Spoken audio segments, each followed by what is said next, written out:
The sun bathed the park in a soft golden glow, casting long shadows of swaying trees over the worn paths.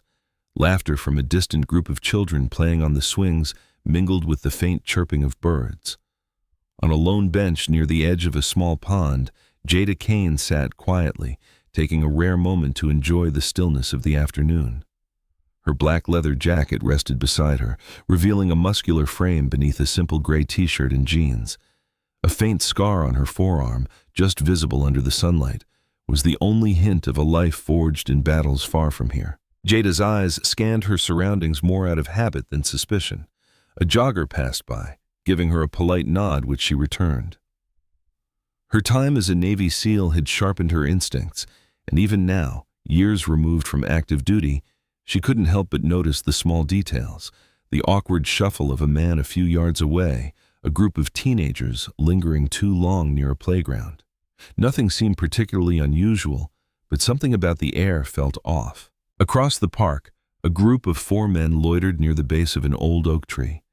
Their laughter was sharp and mean, cutting through the tranquil ambiance like a blade. The leader, a tall, broad-shouldered man in a black hoodie named Brick Harlan, leaned casually against the tree, surveying the park like a predator stalking prey. Brick wasn't the kind of man who blended in. His shaved head gleamed in the sun, and the faded tattoo snaking up his neck hinted at a life lived on the fringes. He nudged the man next to him, a wiry figure with a patchy beard, and gestured in Jada's direction. "That one," Brick muttered, his voice low but carrying a sneer. "Sitting there all smug like she owns the place. Easy pickings." The patchy bearded man chuckled, cracking his knuckles. "Think she'll put up a fight?" Brick smirked. "She'll try. They always do." Jada felt their eyes on her before she saw them. A subtle prickle ran down her spine, and her body tensed ever so slightly.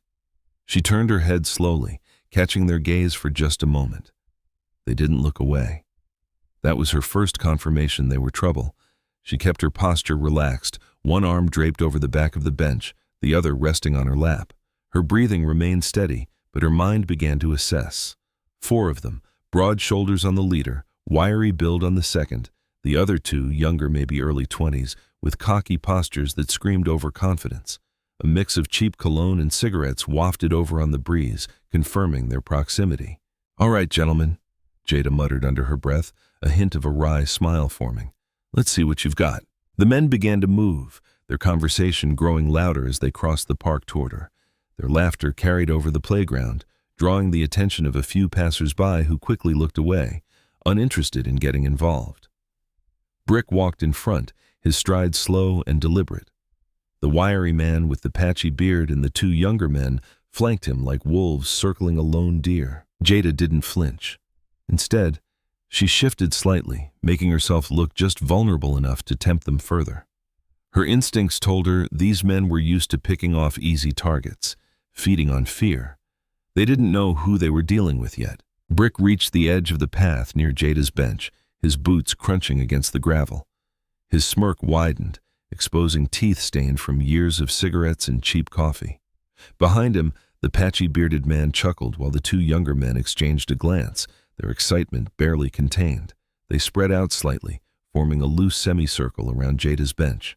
"Afternoon, ma'am," Brick said, his voice oily and dripping with mock politeness. "Mighty nice day for sitting out here all alone, don't you think?" Jada looked up slowly, her expression calm, her eyes narrowing just enough to convey she wasn't intimidated. "It was," she said evenly. What do you want?" Brick chuckled, glancing back at his crew as if Jada had told a joke. "Now that's no way to greet friendly folks just out for a chat. You got something against a few good old boys stopping to say hi?" The patchy bearded man leaned closer, his grin revealing yellowed teeth. "Or maybe she's just one of them types, Brick, thinking she's too good to talk to the likes of us." Jada didn't answer. Her gaze darted between them, reading their postures, calculating distances. They were close now. Too close. Close enough that any sudden move could spark the conflict she knew was brewing. "You hear me, lady?" The patchy bearded man's voice turned sharp. "You think you're better than us?" One of the young men, his face flushed with sunburn, sneered. "Bet she's one of those uppity ones thinking this park belongs to her kind now." Jada's jaw tightened, but she kept her voice steady. I don't think anything belongs to me. I'm just sitting here minding my business. Oh, you hear that, boys? Brick drawled, stepping closer. She's just minding her business. Guess we'll mind it for her. He pointed at the bag resting beside Jada on the bench. That's a nice bag. Bet it's got something good in it. Why don't you be polite and hand it over? We wouldn't want things to get messy. Jada's lips twitched almost imperceptibly into a faint smirk. Is that what you call polite these days? Stealing from people who look like me? Brick's face darkened, the fake smile dropping for a moment. Now what's that supposed to mean? You know exactly what it means, Jada shot back, her voice cold. You didn't pick me because I'm sitting alone. You picked me because you think I'm an easy target. The younger man stepped closer, his voice rising with anger. You got a mouth on you, huh? Probably the same one you use to cry racism every time things don't go your way. Jada stood up slowly, her movements deliberate. The shift in height gave her a presence they weren't expecting. She was shorter than Brick, but carried herself with the quiet authority of someone who had stood in far worse places than this. Her calm, unwavering gaze unsettled them, though none of them would admit it. You really think this is going to go the way you planned? She said quietly, her tone measured, each word a challenge. Walk away while you still can. The patchy, bearded man laughed, but there was an edge of nervousness to it. Look at her trying to play tough. What are you going to do, lady? Call the cops? Like they'd show up for someone like you. The younger men joined in the laughter, and emboldened by the twisted camaraderie of their group, Brick stepped closer, his eyes narrowing. He was no longer playing around. The air between them thickened with unspoken tension, and Jada felt the shift. This was the moment. I don't think you're listening, lady, Brick said, his voice low and venomous. We take that bag, and maybe we'll take something else too. Jada's pulse quickened, not from fear, but from the anticipation of what was to come. Her SEAL instincts kicked in, analyzing every angle, every escape route, every weakness in their formation. Her mind replayed the lessons drilled into her during years of grueling training. Stay calm, control the situation, strike hard, and don't stop until the threat is neutralized. But she waited. They hadn't made the first move yet, and she needed to be sure the threat was imminent. Her hands, seemingly relaxed at her sides, subtly shifted into position, ready for action. Brick leaned in closer, his voice dropping to a growl. This ain't a game, lady. Give us the damn bag or we're going to show you what happens when you don't respect your betters. Jada met his gaze, her voice like steel. You're going to regret this. Jada gripped the strap of her bag tightly and stood, her body tense but her face calm. The group of men watched her with sneers and mocking eyes, expecting her to react out of fear. She adjusted the strap over her shoulder, keeping her voice steady as she said, I've got somewhere to be.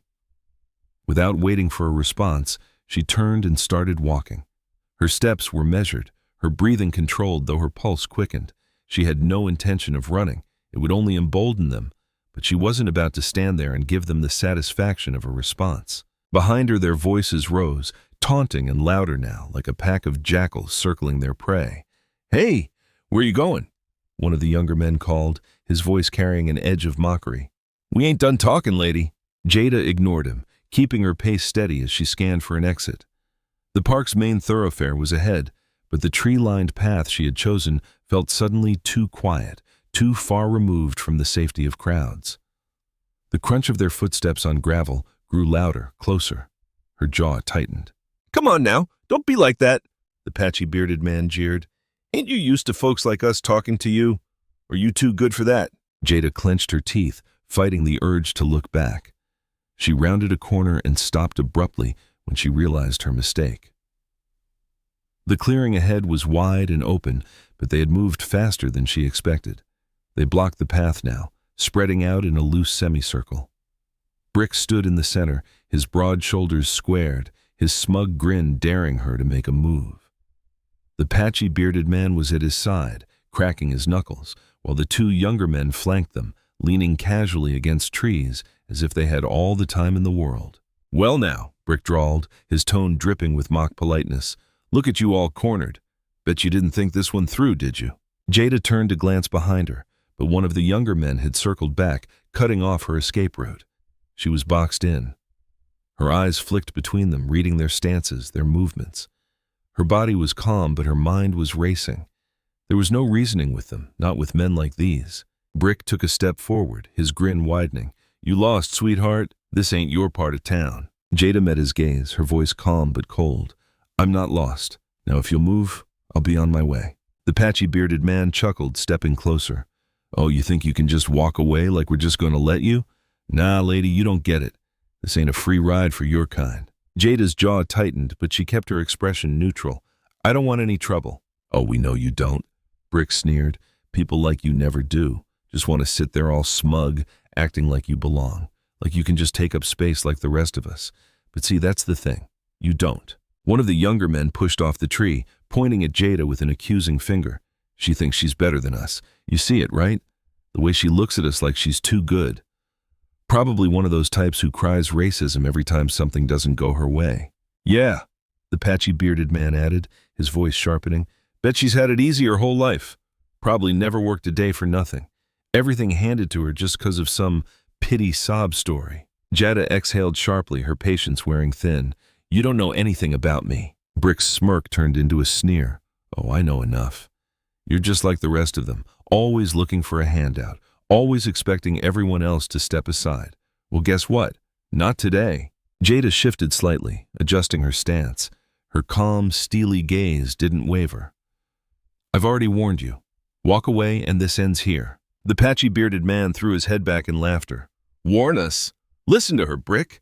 Thinks she's in charge here." "You ain't in charge of nothing, lady," Brick growled, his tone darkening. "You're going to hand over that bag, and maybe, just maybe, we'll let you walk out of here without a bruise."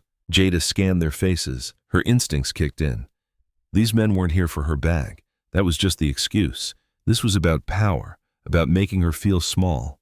They wanted her to submit. They wanted a show. She stood her ground, her voice steady and sharp. "You've had your chance." The words were barely out of her mouth before one of the younger men lunged at her.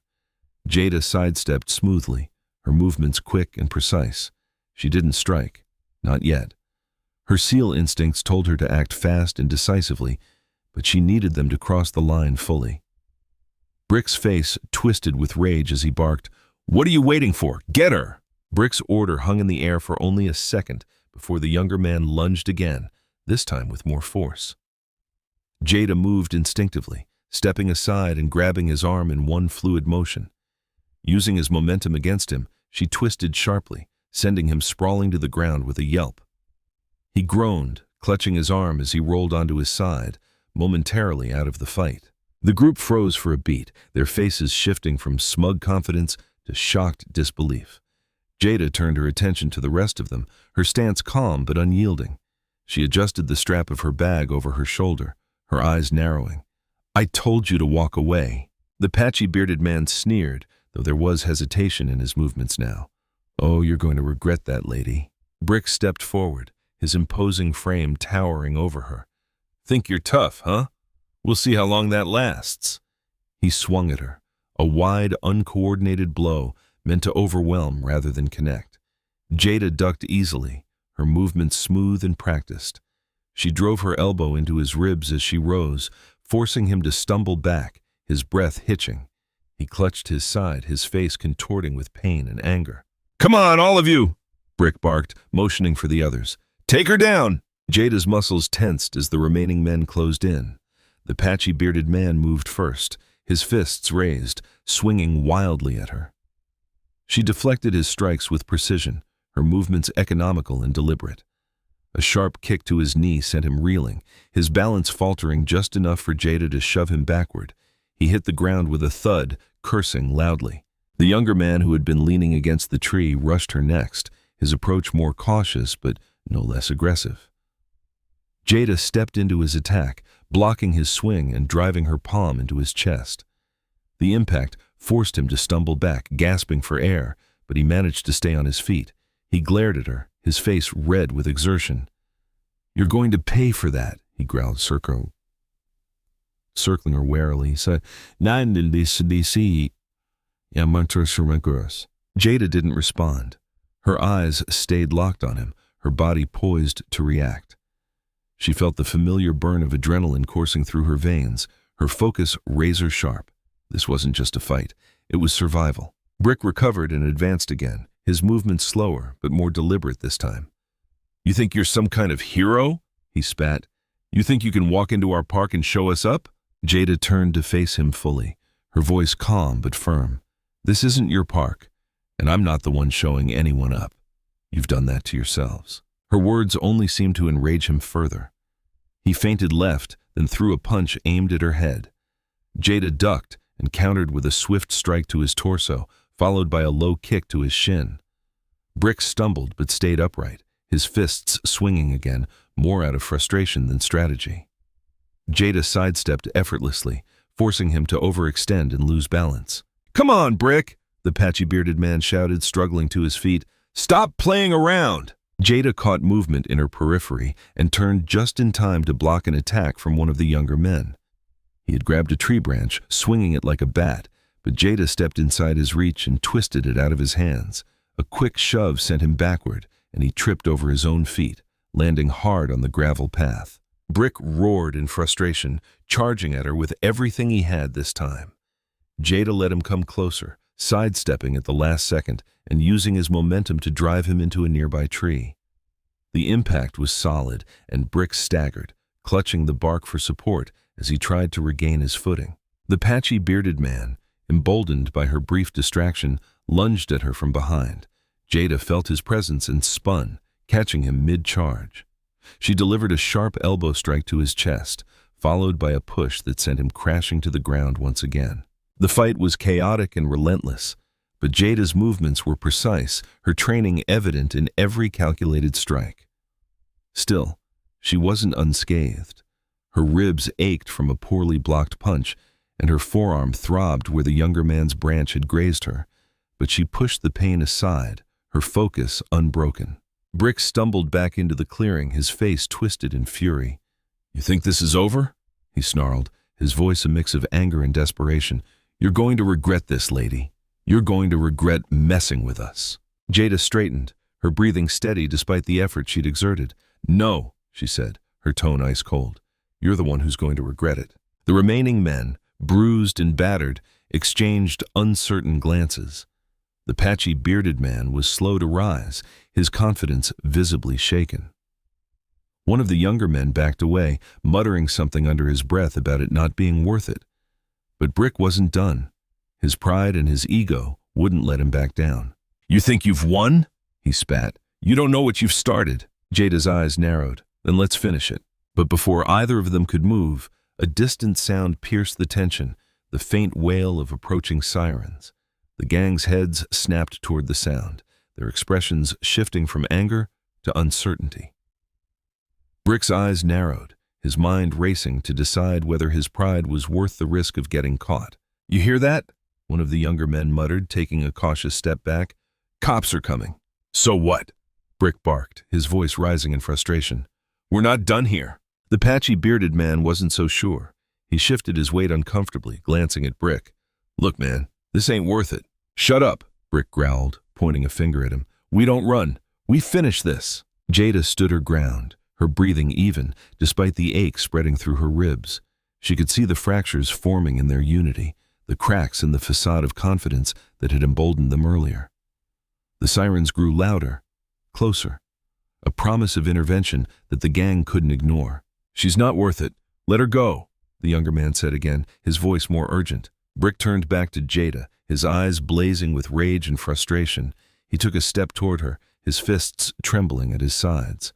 For a moment, it looked like he might push forward, consequences be damned.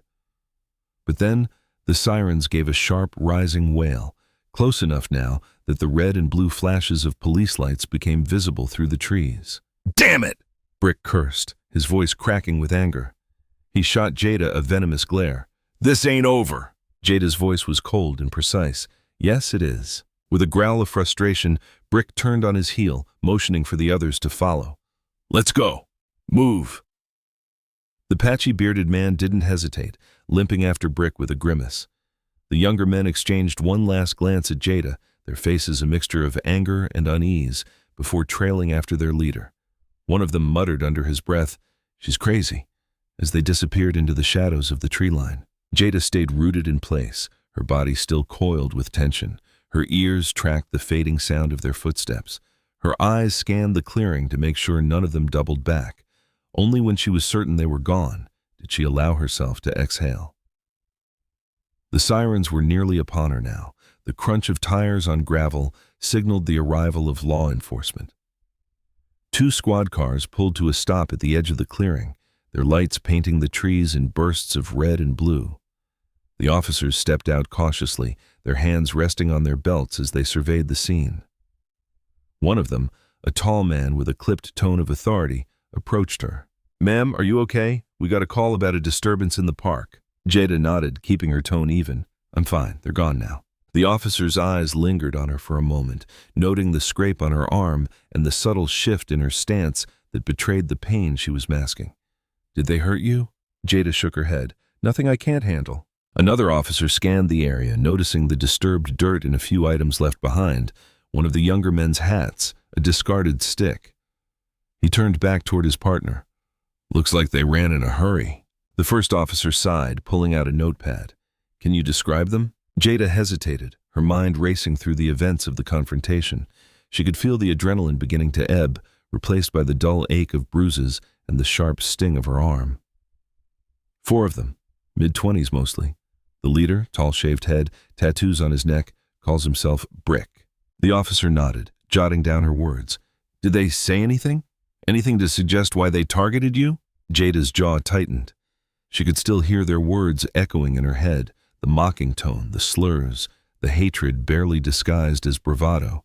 She chose her words carefully. It wasn't random. They knew what they were doing. The officer's pen hovered over the page, his brow furrowing. "Meaning?" Jada met his gaze evenly. "Meaning they've done this before, and they'll do it again." The officer's expression hardened as he finished taking notes.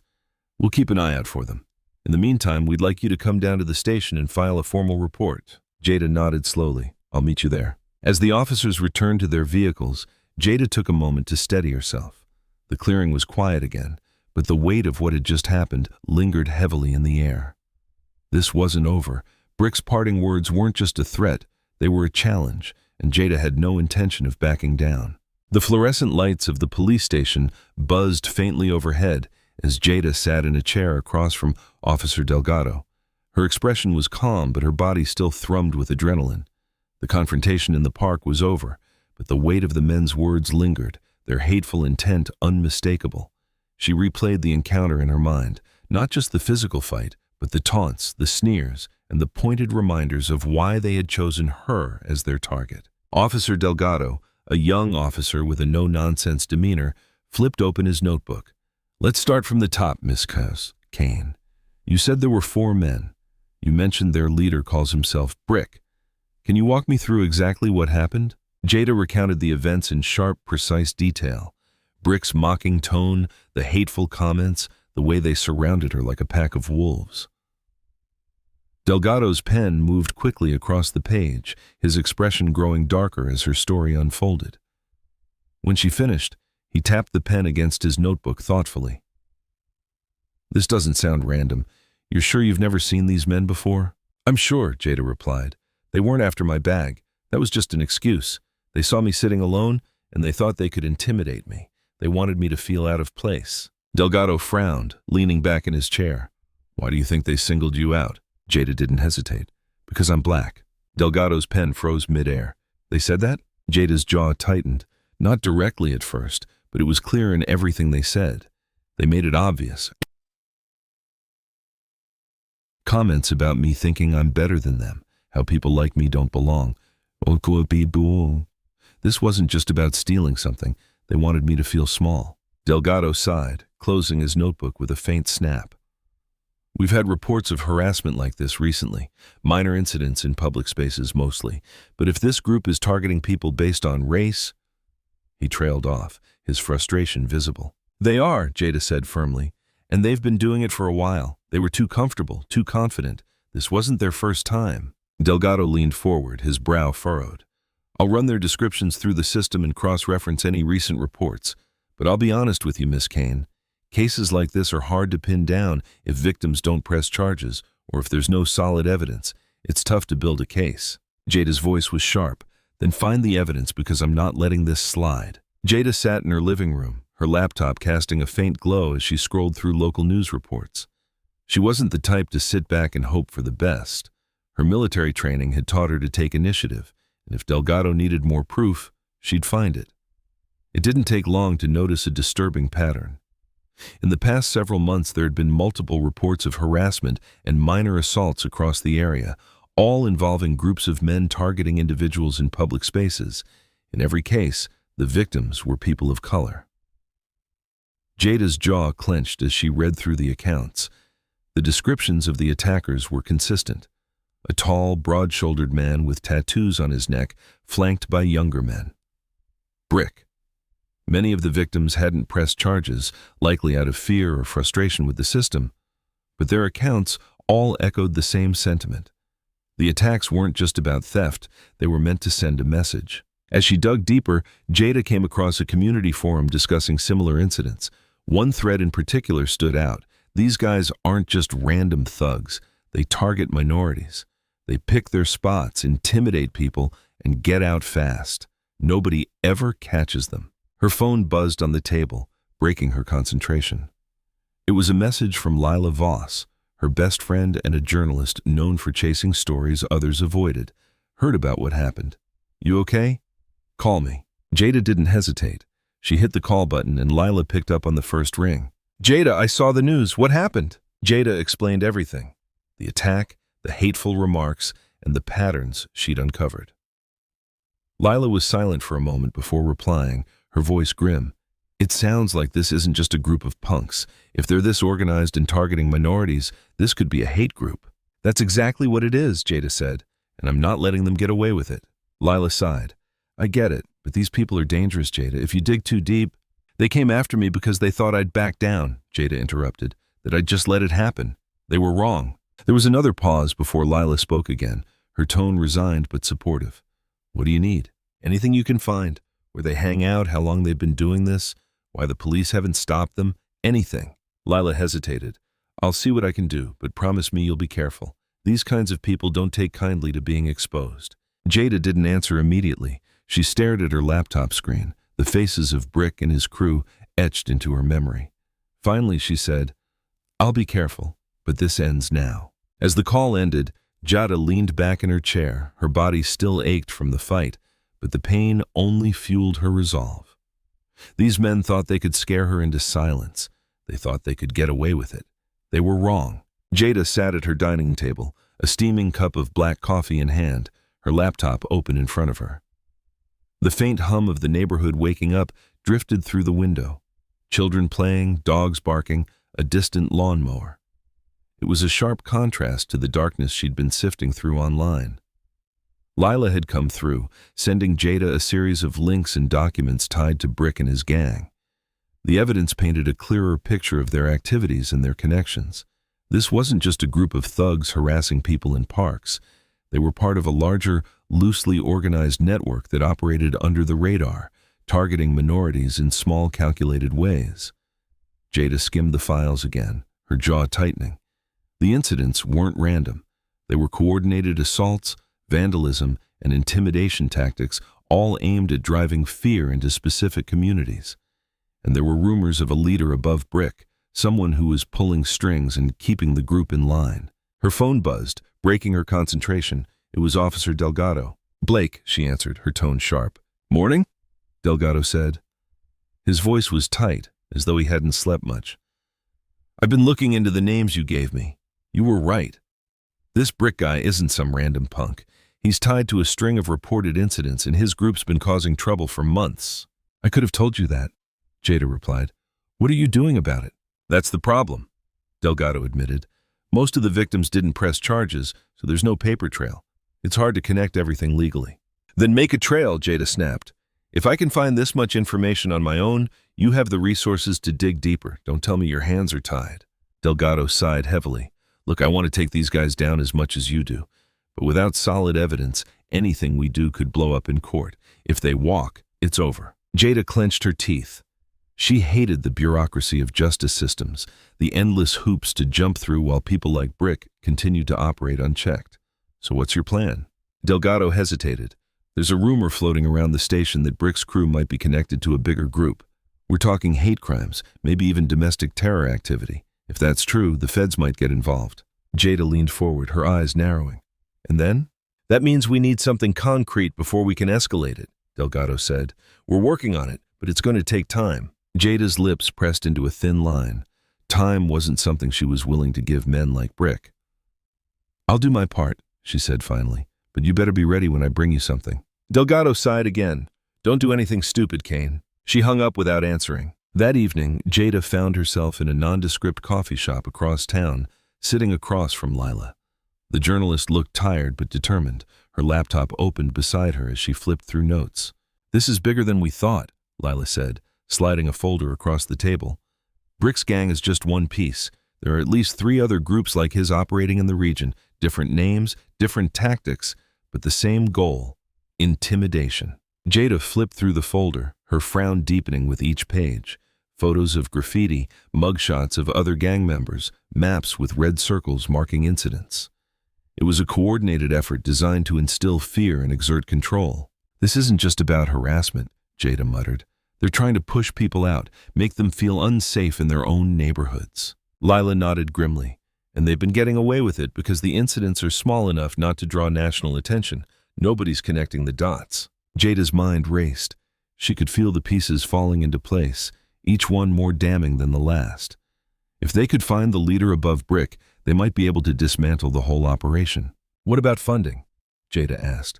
No way this is just a few angry men with too much free time. Someone's backing them. That's the tricky part, Lila said. There's talk of private donations, maybe even ties to certain groups, but nothing solid yet. Jada leaned back, her arms crossed. Then we go after Brick first. He's the weak link. If we can turn him, he might lead us to whoever's running this. Lila looked hesitant. That's risky. You know he's not going to just roll over. Jada's expression hardened. Then we'll make him. If Delgado won't push hard enough, I will. Lila opened her mouth to protest, but Jada held up a hand. I know what I'm doing. I didn't survive everything I've been through just to let men like him win. This ends now. Lila's expression softened. Just promise me you'll be careful. Jada's gaze didn't waver. Careful doesn't win wars. As she left the coffee shop, Jada's mind was set. Brick had slipped through her fingers once, but she wouldn't let it happen again. He was the key to unraveling this entire operation, and she was going to bring him down no matter what it took. Jada moved through the shadows of the city like a ghost, her presence unnoticed by the world around her. The soft hum of distant traffic provided a steady backdrop as she approached the rundown bar Lila had flagged in her research. Brick and his crew had been known to frequent this place, a seedy, dimly lit dive on the edge of town where the air was thick with cigarette smoke and bad intentions. She stopped just short of the entrance, blending into the shadows as she scoped out the area. 2 men stood near the door, chatting idly, their voices low, but their body language defensive. They weren't dressed like Brick's crew, but Jada knew better than to trust appearances. She adjusted her cap, pulling it lower over her face, and slipped inside without drawing their attention. The bar was a dark, claustrophobic space, the kind of place where people went to disappear. Jada's eyes adjusted quickly, scanning the room for familiar faces. She spotted the wiry man with the patchy beard almost immediately, sitting in a booth with one of the younger men from the park. They were hunched over their drinks, their conversation animated. Neither of them noticed her as she moved toward the bar. The bartender, a wiry man with a face like weathered leather, glanced up as she approached. What'll it be? Information, Jada said quietly, sliding a 20 across the counter. I'm looking for someone. Big guy, shaved head, tattoos on his neck, goes by Brick. The bartender's expression didn't change, but his eyes flicked toward the booth where the patchy bearded man sat. Never heard of him. Jada slid another bill across the counter. You sure? He hesitated, glancing toward the booth again before leaning in. They were here earlier. Left in a hurry when word got around the cops were looking for him. Heard him mention something about the warehouse on Fletcher Street, that's all I know. Jada nodded, slipping him one more bill for good measure. Thanks. She left the bar as quietly as she'd entered, her mind already working through the possibilities. Fletcher Street was in the industrial part of town, a maze of abandoned warehouses and forgotten factories. If Brick was hiding out there, it wouldn't be easy to find him, but it also meant he was running out of options. An hour later, Jada crouched behind a stack of rusted shipping containers, her eyes fixed on a dimly lit warehouse. The place was quiet, but she could see movement through the broken windows, shadows shifting against the faint glow of a single overhead light. Her instincts told her she'd found the right spot. Brick's crew wasn't big enough to maintain full security, but she knew better than to expect an unguarded hideout. She scanned the area, her SEAL training guiding her assessment of potential entry points and threats. 2 figures stood near the main entrance, their postures tense. One of them was smoking, the orange glow of the cigarette briefly illuminating his face. Jada recognized him as one of the younger men from the park. The other was unfamiliar, but his build suggested he wasn't someone to take lightly. Jada's breath was steady as she formulated her plan. She needed to get inside without drawing attention, but she also needed leverage. If Brick was here, he wouldn't give up anything willingly, not without a reason. Slipping around the side of the warehouse, Jada found a broken window partially hidden by overgrown bushes. She tested the frame carefully, wincing as it creaked faintly under her touch. Sliding inside, she landed silently on the concrete floor, crouching low as she surveyed the space. The warehouse was as dilapidated as she expected, its walls streaked with grime and its air heavy with the smell of oil and decay. The faint murmur of voices reached her ears, and she moved toward the sound, keeping to the shadows. Brick's voice was unmistakable, a low growl that carried authority even in a whisper. "I told you we lay low until this blows over. No more park jobs, not until I say so." The patchy bearded man's response was quieter, his tone tinged with frustration. "You're acting like we can just sit on our hands. People are asking questions." "Let them ask," Brick snapped. "We don't move until I say so. End of discussion." Jada crept closer, her footsteps silent on the concrete. From her vantage point behind a stack of crates, she could see Brick standing near a makeshift table, his large frame illuminated by the weak light overhead. The patchy bearded man and another man sat nearby, their body language tense. A handful of others lingered in the shadows, their faces indistinct but their presence clear. She needed a way to draw Brick out, something to force his hand without putting herself in immediate danger. Reaching into her pocket, she pulled out her phone and quickly typed a message to Lila. "Found him. Warehouse on Fletcher. Call Delgado now." As she hit send, she adjusted her stance, preparing for the next move. She wasn't leaving without answers, but she wasn't reckless enough to take on Brick and his crew alone. The sirens had bought her time at the park, but this time she'd need more than luck to win. Jada's voice cut through the tense silence. "Brick!" The room froze. Every head snapped toward her.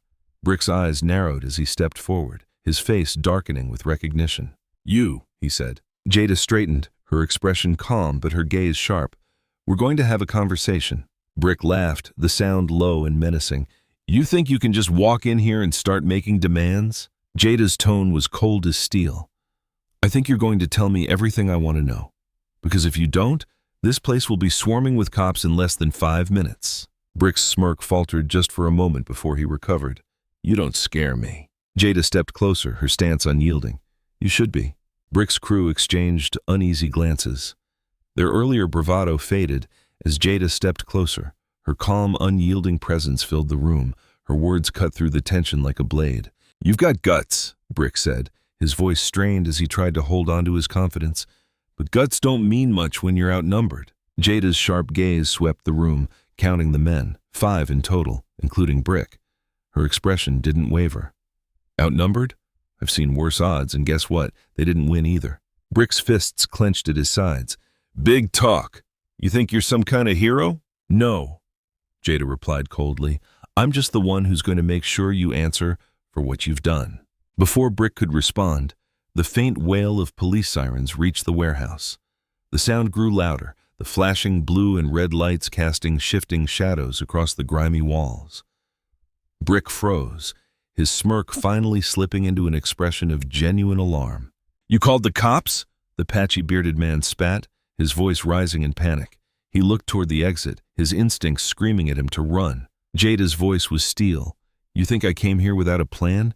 It's over." "Don't let her scare you," Brick barked, his voice cracking under the weight of his own uncertainty. "We've handled worse than this." "Have you?" Jada said, stepping forward. "Because from where I'm standing, you're about to lose everything." The sound of tires crunching gravel outside was followed by slamming car doors and the muffled voices of officers approaching the warehouse. Brick's crew shifted uneasily, looking to their leader for direction, but even he seemed momentarily at a loss. "Brick, what do we do?" one of the younger men whispered urgently. Brick turned on him, his face twisting in frustration. "Shut up and stay put, we're not running." Jada's voice cut through the rising chaos. "You don't have to run, but you will face the consequences." The patchy, bearded man, his nerve finally breaking, bolted toward the back exit. Jada moved like a flash, intercepting him before he could reach the door. She grabbed his arm, twisting it behind his back with practiced precision and forcing him to his knees. He yelped, his bravado crumbling into panic. "You're not going anywhere," Jada said evenly, her grip firm. Brick and the others stared, their hesitation giving the officers outside time to act. The front doors burst open, and a team of uniformed police stormed in, their weapons drawn but their voices commanding. "Police, hands in the air!" one officer barked. Brick's face twisted in rage, but he raised his hands reluctantly. The younger men followed suit, their fear outweighing their loyalty to their leader. Within moments, the officers moved in quickly, restraining the group and placing them in handcuffs. Jada released the patchy, bearded man, stepping back as an officer took over. She straightened, her sharp gaze still fixed on Brick as he was cuffed and pulled to his feet. "You think this changes anything?" Brick snarled at her. "You think you've stopped us?" Jada stepped closer, her voice low enough that only he could hear. "You're done. The people you've hurt, the fear you've spread, it ends here. And if there's anyone above you, I'll find them too." Brick glared at her, his bravado now a hollow shell. The officers led him and his crew out of the warehouse, their voices fading as the group was escorted to waiting squad cars. Officer Delgado approached Jada, his expression a mix of relief and respect. "You weren't kidding when you said you'd bring us something concrete." Jada crossed her arms, her posture unwavering. "You've got them now. Don't let them slip through the cracks." Delgado nodded. "We'll make sure they don't. You've done more than your part here, Kane." Jada didn't respond immediately. Her eyes lingered on the warehouse, the echoes of the confrontation still fresh in her mind. Finally, she said, "This isn't over. Brick's just a piece of the puzzle. There's someone bigger pulling the strings, and I'm going to find them." Delgado frowned. "We'll do what we can, but don't go after them alone. You've already done enough." Jada gave him a small, cold smile. "We both know I don't stop halfway." As the officers finished clearing the scene, Jada turned and walked away. The faint chill of the night air brushed against her face. Brick and his crew were in custody, but the battle wasn't over. This was just the beginning, and she was ready for whatever came next. The dim light of Jada's laptop screen flickered across her face as she leaned forward, her fingers tapping quickly across the keyboard. The adrenaline from Brick's capture still coursed through her veins. The warehouse bust had given her and the authorities a solid win, but she knew it was just a piece of the puzzle. Brick's operations weren't isolated, they were part of something bigger, and she needed to know who was pulling the strings. Across from her, Lila sat cross-legged on the couch, scrolling through a series of documents on her tablet. Her usual sharp wit was dulled by exhaustion, but the determination in her eyes matched Jada's. "Delgado confirmed they're keeping Brick in holding for now," Lila said, "but if they don't get something concrete to charge him with, he'll lawyer up and walk." "We can't let that happen," Jada said firmly. "He's not walking, not if we can prove he's tied to the larger network." Lila frowned, her fingers pausing mid-scroll. "It's not going to be easy. These groups are careful. They keep their operations decentralized so no one person has all the answers." "That's why we focus on Brick," Jada replied. "He knows more than he's letting on. We just need to make him talk." Lila hesitated, her brows furrowing. And if he doesn't... Jada leaned back, exhaling slowly. "Then we find another way. Someone else in his crew knows something. The patchy, bearded man, one of the younger guys. They're followers, not leaders. They'll crack before he does." The next morning, Jada met Delgado at the police station. The atmosphere was tense, the faint buzz of ringing phones and murmured conversations filling the air. Delgado led her down a quiet hallway to the interrogation rooms. "Brick's in there," Delgado said, nodding toward a door with a small observation window. "He hasn't said much since last night, just a lot of posturing." Jada folded her arms. "Let me talk to him." Delgado hesitated, his expression skeptical. "You sure? He's the type who'll try to get under your skin." Jada's gaze didn't waver. "He can try, it won't work." Delgado opened the door, and Jada stepped inside. Brick sat at the metal table, his broad shoulders hunched as he leaned back in the chair. His wrists were cuffed, but his expression was one of defiance. He looked up as she entered, a smirk curling his lips. "Well, if it isn't Wonder Woman," he drawled. "What did they send you in here to finish what you started?" Jada pulled out the chair across from him and sat down, her posture relaxed, but her eyes sharp. "You're in a lot of trouble, Brick." He laughed, the sound hollow. "Trouble, lady. This is a hiccup. I'll be out of here before you finish your coffee." "Not this time," Jada said, her voice low and steady. "Your crew's already folding. The patchy bearded man's singing like a bird. The younger guys, they're terrified. It's only a matter of time before they give us everything we need." Brick's smirk faltered just for a second before he leaned forward. "You're bluffing." "Try me," Jada said, holding his gaze. "You think you're the only one who's good at reading people? You're not as untouchable as you think." Brick's jaw tightened, the bravado slipping further. Jada pressed on. "We already know about the other groups, the other crews operating in the area. We know you're connected to something bigger. But you're small time. The guy above you, he doesn't care about you. The second you're a liability, you're gone." Brick's hands clenched into fists, his frustration boiling over. "You don't know what you're talking about." Jada leaned in, her voice quiet but cutting. "Don't I? If you're smart, you'll start talking. Because the people you're protecting, they won't protect you." The door opened and Delgado stepped in, holding a folder. He set it on the table, flipping it open to reveal photos and reports tied to Brick's crew. He slid one of the photos across the table, a surveillance image of Brick with a man Jada didn't recognize. "That's your boss, isn't it?" Jada said, nodding toward the photo. "The one pulling the strings. What's his name?" Brick stared at the photo, his jaw working as he fought to maintain his composure. The silence stretched thick and heavy until finally he slumped back in his chair. "You don't get it," he muttered, his voice bitter. "Even if I told you, it wouldn't matter. He's untouchable." Jada's eyes narrowed. "Let us worry about that." Brick hesitated, his gaze flicking between Jada and Delgado. For the first time, the cracks in his facade were fully visible. "His name's Damian Cross. He's the one running things." Jada exchanged a glance with Delgado, her expression hardening. They had a name, but it wasn't over yet. Later, as Jada and Lila reconvened at the coffee shop, the weight of the name Brick had given them hung between them. Lila's fingers flew across her laptop keyboard, pulling up information on Damian Cross. "He's a businessman," Lila said, her tone incredulous. "Runs a few construction companies. On the surface, it all looks clean." Jada frowned, leaning over the screen. "And underneath?" "Not so clean," Lila replied. "A few shell companies, ties to fringe political groups. It's subtle, but it's there." Jada's mind raced. Cross was the link they needed, but he wouldn't go down easily. She glanced at Lila, her expression resolute. "Then we make him answer for it." Jada sat in the bustling precinct conference room, its sterile walls now covered in printouts, photos, and maps connected by bright red strings pinned across a corkboard. Damian Cross's name sat at the center of it all, circled in thick black marker.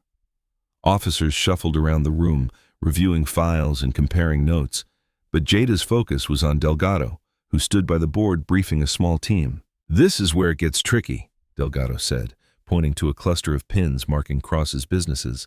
"On paper, the man's spotless. All his operations are legit, at least as far as we can tell.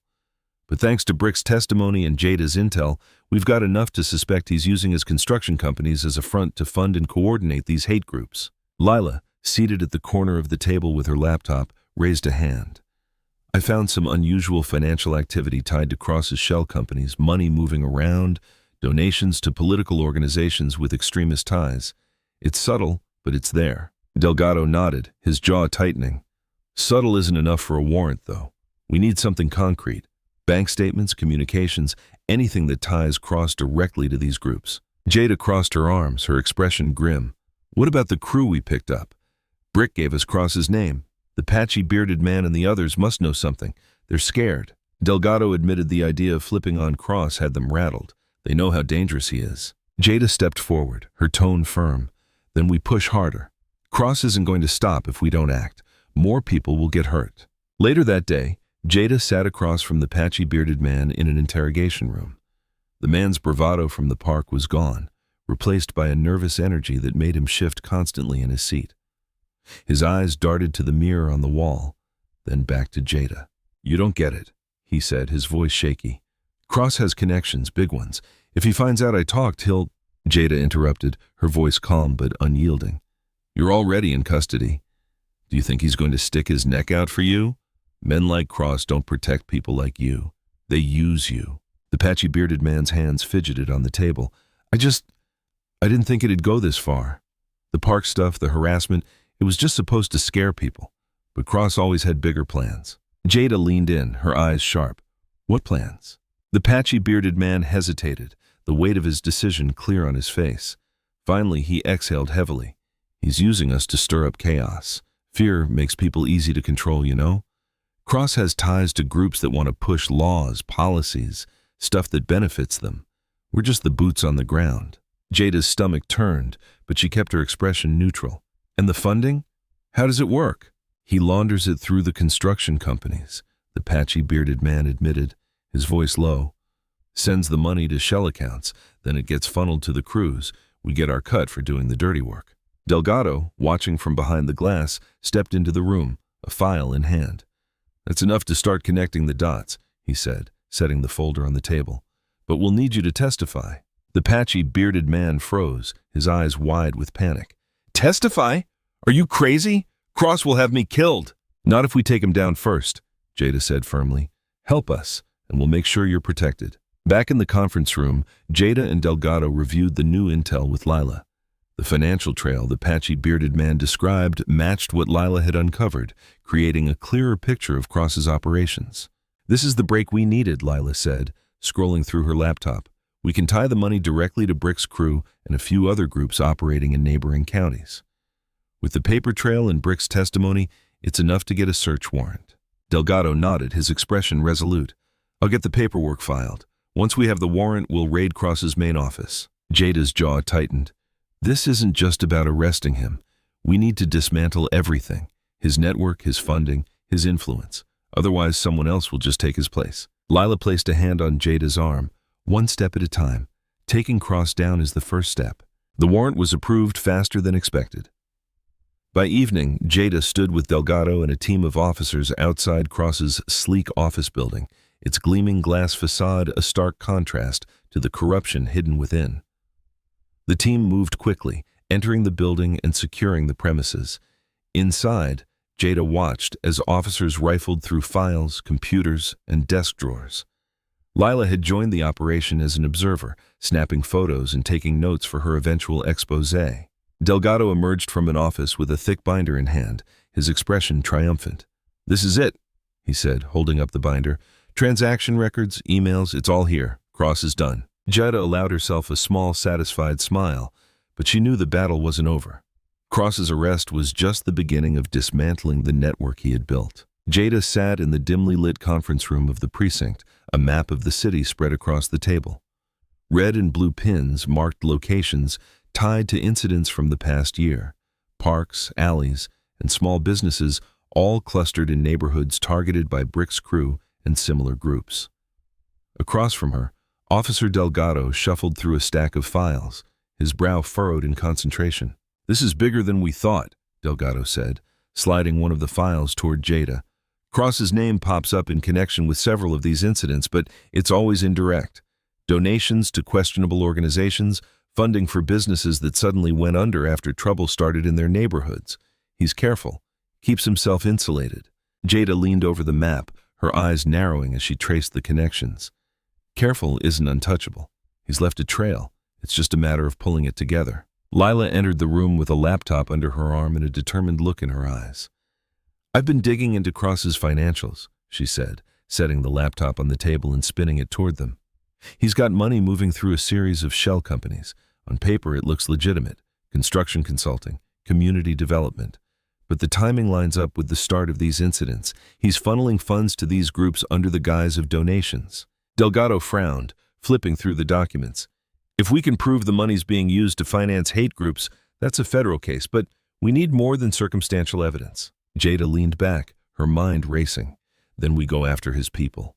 Brick might not know much beyond his orders, but someone in Cross's circle does.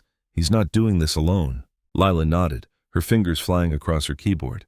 If we can find out who's handling the logistics, fund transfers, meeting locations, that might give us what we need. Later that evening, Jada and Delgado sat in an unmarked car outside a nondescript office building downtown.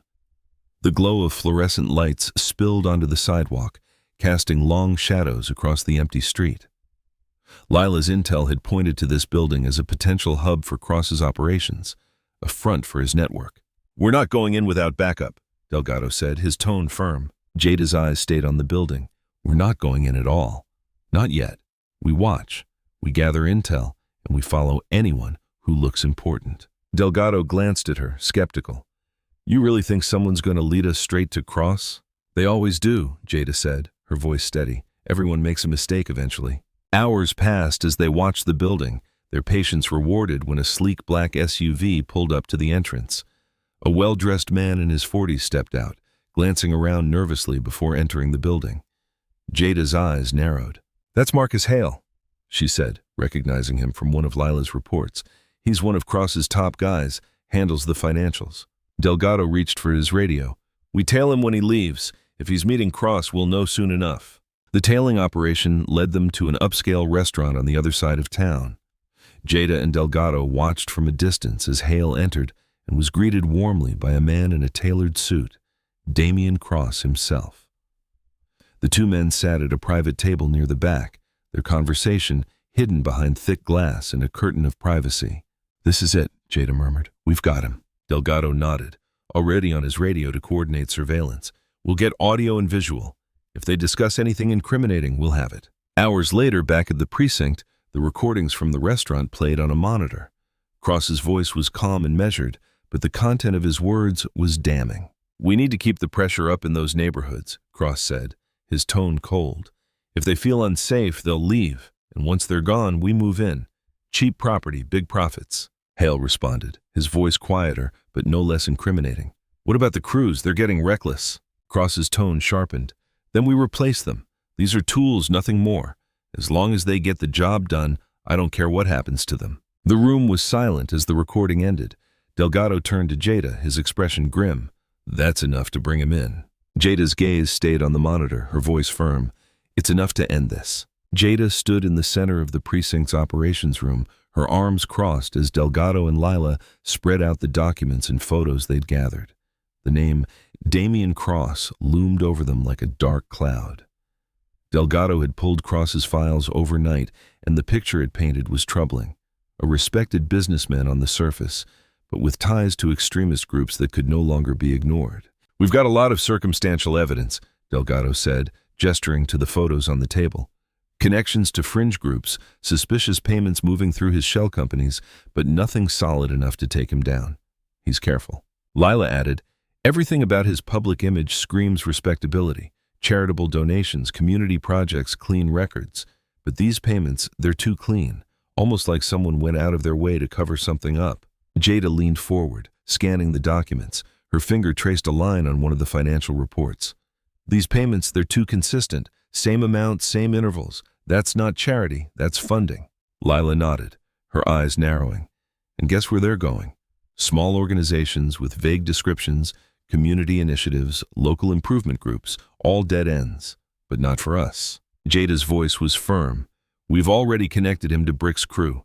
If we dig deep enough, we'll find the link to the other gangs." Delgado sighed, rubbing the back of his neck. "We're going to need more than suspicious payments and hearsay. We need testimony, evidence that directly ties him to these hate crimes." Jada's jaw tightened. "Then we lean on Brick. He's already cracked once. If we push him, he'll give us more." Delgado shook his head. "Brick's scared, but he's also loyal. He won't go down without a fight." "Loyalty only goes so far," Jada said. "He knows Cross won't protect him. He's a liability now." The interrogation room felt colder than before, the hum of the overhead light filling the silence as Jada and Delgado faced Brick again. He looked more tired this time, the weight of his situation settling heavily on his broad shoulders. The defiance in his eyes had dimmed, replaced by wary calculation. Jada placed a file on the table and slid it toward him.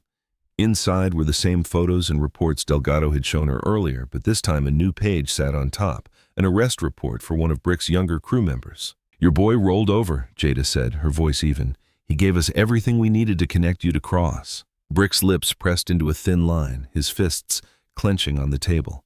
"He's lying." Jada didn't flinch. "You sure about that? Because if you're the last one standing, You're the one taking the fall. Cross isn't coming for you, you know that. Delgado leaned forward, his tone softer, but no less firm.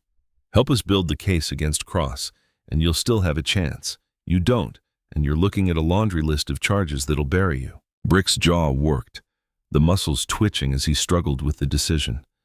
The silence stretched heavy and suffocating, until finally he exhaled sharply.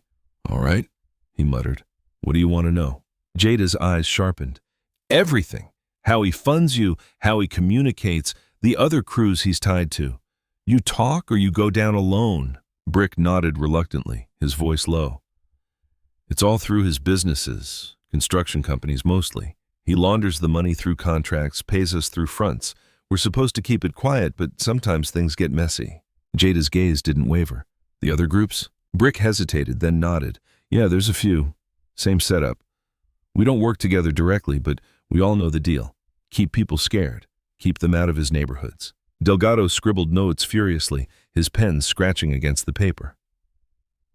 Jada didn't break eye contact with Brick.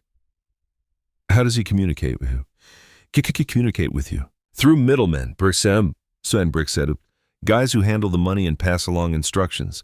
I've met Cross maybe twice. He doesn't like to get his hands dirty. Names, Jada pressed. We need names. Brick rattled off a list of names and locations, each one more damning than the last.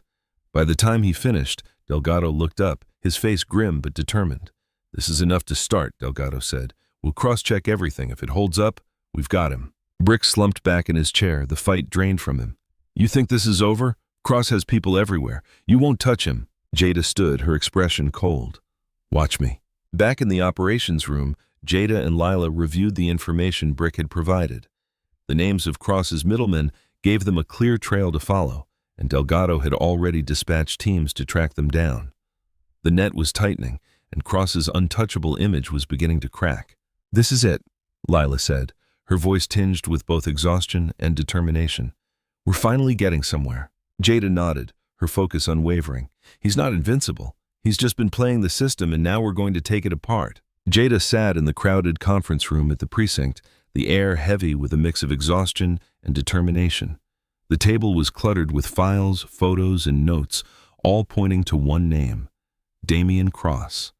The mountain of evidence Delgado's team had collected over the past week painted a damning picture, but Jada knew the hard part was just beginning.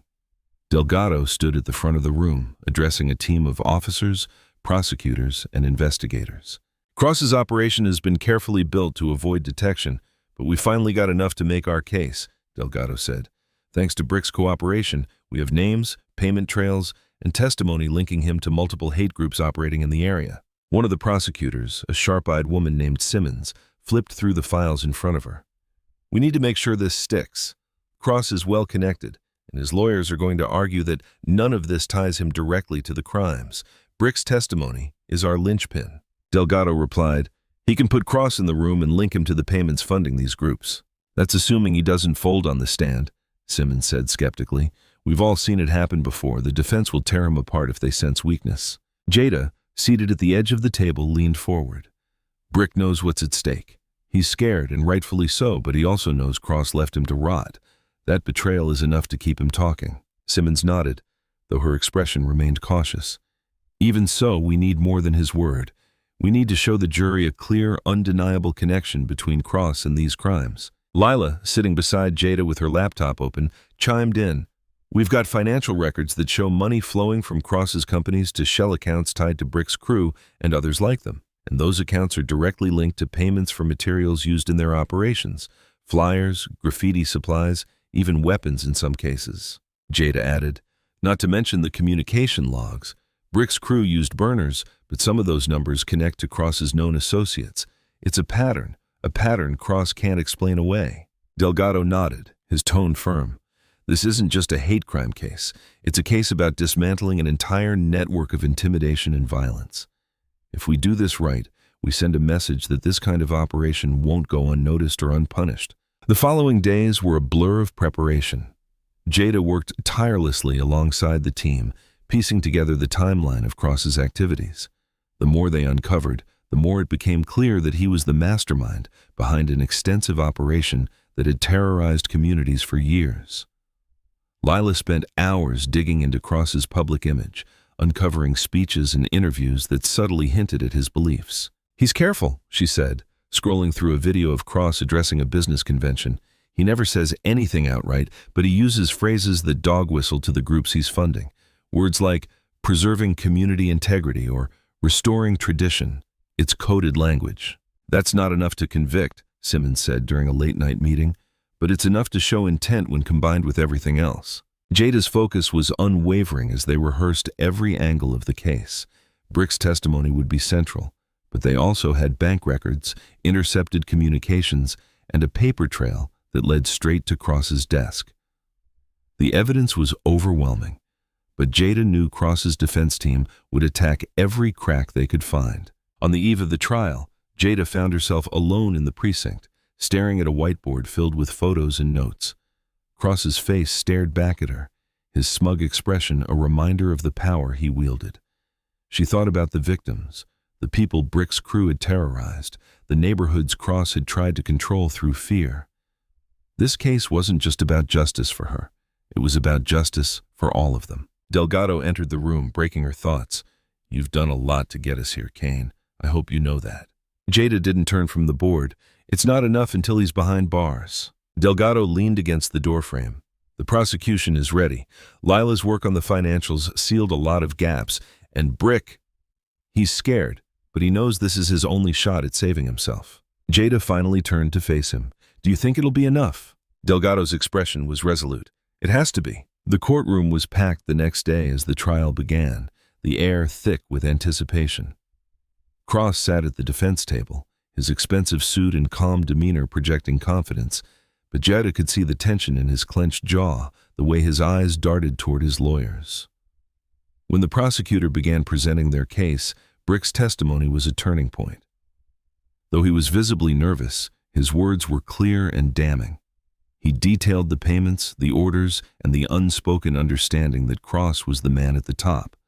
The defense attempted to discredit him, pointing out his criminal record and his plea deal, but the prosecution countered with the mountain of evidence that corroborated his story. By the end of the first day, it was clear that the case was strong. But Jada knew the fight wasn't over yet. The courtroom was tense, the kind of silence that made every shuffle of paper and every quiet breath sound deafening. Jada sat near the back, her arms crossed tightly as she watched the final day of the trial unfold. Lila was beside her, a legal pad balanced on her lap, though her pen hadn't moved in minutes. All eyes were on the defense as Cross's high-powered attorney made his closing arguments. "Ladies and gentlemen of the jury," the defense attorney said, his voice smooth and confident, "my client is a respected businessman, a pillar of this community. The prosecution wants you to believe he masterminded a network of criminal activity based on nothing more than the word of a desperate man trying to save himself." The attorney gestured toward Brick, who sat hunched at the witness table, avoiding eye contact. "This is the kind of man you're trusting to build a case against Damian Cross, a man who's been arrested for numerous crimes, who only cooperated with the police to save his own skin. Is that the kind of testimony you'd stake your verdict on?" Jada's jaw tightened as the attorney continued, pointing out every crack in the prosecution's case, no matter how minor. He was good, too good. She stole a glance at Lila, who was scribbling furiously now, her frustration evident. Finally, the defense rested, and the prosecutor, Simmons, rose to give her rebuttal. Her voice was clear, her tone precise as she walked to the center of the courtroom. "Ladies and gentlemen, the defense would have you believe that Damian Cross is nothing more than an innocent businessman caught up in a web of misunderstandings. But the evidence we've presented tells a different story." She turned to the jury, her gaze unwavering. "We've shown you financial records linking Cross's companies to the funding of hate groups. We've shown you communication logs that connect his associates to the planning and execution of violent acts. And we've heard testimony from someone who operated within this network, someone who had everything to lose by coming forward." Simmons paused, letting her words settle. Hate doesn't always wear a mask, and it doesn't always carry a weapon. Sometimes it hides behind a suit and a polished smile. But make no mistake, Damian Cross orchestrated this network of fear and intimidation, and today you have the power to hold him accountable. With that, Simmons sat down, her gaze steady as the judge dismissed the jury to deliberate. The waiting was unbearable. Hours passed, and Jada paced the courthouse lobby, her mind replaying every piece of evidence, every moment of the trial. Lila leaned against the wall, her arms crossed as she watched Jada with concern. "You've done everything you could," Lila said quietly. "It's out of your hands now." Jada didn't respond. She knew Lila was right, but it didn't make the waiting any easier. Finally, a court officer stepped into the lobby. "The jury has reached a verdict." Jada and Lila exchanged a glance before following the crowd back into the courtroom. The room was packed, the air electric with anticipation. Cross sat at the defense table, his expression unreadable as the jury filed back in. The foreman stood, holding a piece of paper. The judge addressed him. "Has the jury reached a verdict?" "We have, Your Honor," the foreman replied. As said, the courtroom held its collective breath as the foreman read the decision. On the charge of conspiracy to commit hate crimes, we find the defendant Damian Cross guilty. On the charge of funding and organizing criminal networks, we find the defendant Damian Cross guilty. The words echoed in the room, and for a moment there was silence. Then a murmur spread through the crowd, a mixture of relief and tension breaking at last. Cross's calm facade cracked, his expression twisting with barely concealed rage as the judge began to address sentencing. Outside the courthouse, Jada stood on the steps, the crisp air filling her lungs as she watched reporters swarm the building. Lila joined her, a small smile tugging at her lips.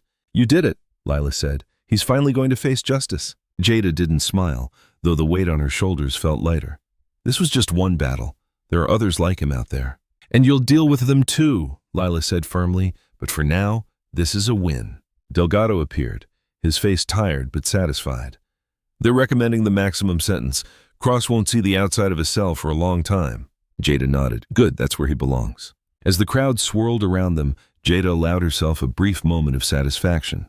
Justice had been served, but she knew her work wasn't over. The fight against hate was never truly done, but today they'd taken a step forward. The air felt lighter now, though the gravity of everything that had transpired still hung heavy in her chest. Damian Cross was going to prison, his empire of fear and hate dismantled brick by brick. But Jada knew the fight wasn't over. Lila joined her, handing her a coffee. "You should be proud of this. You took them down." Jada took a sip, letting the warmth calm the ache in her ribs from the earlier confrontation. "It's a start, but this was bigger than Cross. There are others like him, people who think they can hide behind their money and power while pulling the strings." Lila nodded, her expression thoughtful. "At least Brick and his crew are off the streets, and they helped bring this whole thing crashing down." Jada's jaw tightened as she thought about the gang. Brick, the patchy-bearded man, and the younger men were all facing sentences of their own, though their cooperation with the authorities had lightened the consequences. Brick, in particular, had played a pivotal role in exposing Cross's network, though Jada knew it was self-preservation, not remorse, that had driven him. "They'll pay for what they did," Jada said, her voice steady, "even if it's not as much as they deserve. They chose to help themselves, and it just happened to help the case." "Do you think they'll ever change?" Lila asked, her tone hesitant. Jada shook her head. "That's not my concern. My concern is making sure people like them can't hurt anyone else, and for now, they can't." Behind them, Delgado approached, holding a folder under his arm. His tired expression softened as he stopped beside them. "The sentencing for Brick's crew is set for next month. Brick will get at least 10 years, and the others are looking at 5 to 7, depending on how much weight the court gives their cooperation." Jada nodded, her lips pressed into a thin line. "That's enough to keep them from terrorizing anyone for a while." Delgado shifted uncomfortably. "It's not perfect, but their testimony was the key to taking down Cross. Without it, he'd still be walking free." Jada didn't respond immediately. She knew Delgado was right, but it didn't make the reality of their reduced sentences any easier to swallow. Still, Cross's conviction was the bigger victory. It wasn't just about one man. It was about sending a message to anyone who thought they could use fear and violence to control others. Later that evening, Jada sat on the bench in the same park where it had all started. The bruises on her ribs were fading, but the memory of that day was still fresh. She thought about the gang cornering her, the words they'd spat, the hatred that had fueled their actions. They had underestimated her, as so many others had before them, and in doing so, they had sealed their own fate. As the sun dipped below the horizon, casting long shadows across the park, Jada stood. Her work wasn't over, but for the first time in weeks, she allowed herself to breathe. Justice had been served, and for now, that was enough.